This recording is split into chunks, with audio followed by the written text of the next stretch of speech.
Good evening, everyone. My name is Tanvi Bhattacharya. I study in grade 1 Pioneers. Today I am dressed as Sarojini Naidu. Today I will say something about him. আমার নাম সরোজিনী নাইডু।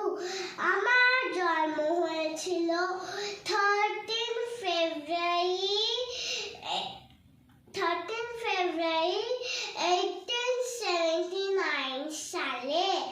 আমি হায়দ্রাবাদের বাঙালি ব্রাহ্মণ হিন্দু পরিবারে জন্মগ্রহণ করেছিলাম। আমার বাবার নাম অধরনাথ চ্যাটার্জি। আমার মায়ের নাম বরদা সুন্দরী চ্যাটার্জি।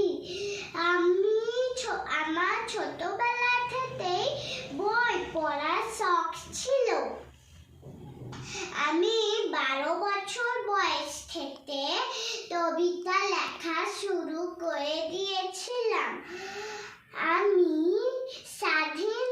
আমি ভারতের জাতীয় কংগ্রেসের প্রথম মহিলা প্রেসিডেন্ট নির্বাচিত হয়েছিলাম। আমি স্বাধীন ভারতের উত্তর প্রদেশে প্রথম গভর্নর হয়েছিলাম। আমি আমার কবিতার জন্য দ্য নাইটিঙ্গেল অফ ইন্ডিয়া নামে পরিচিত। নমস্কার। জয় হিন্দ।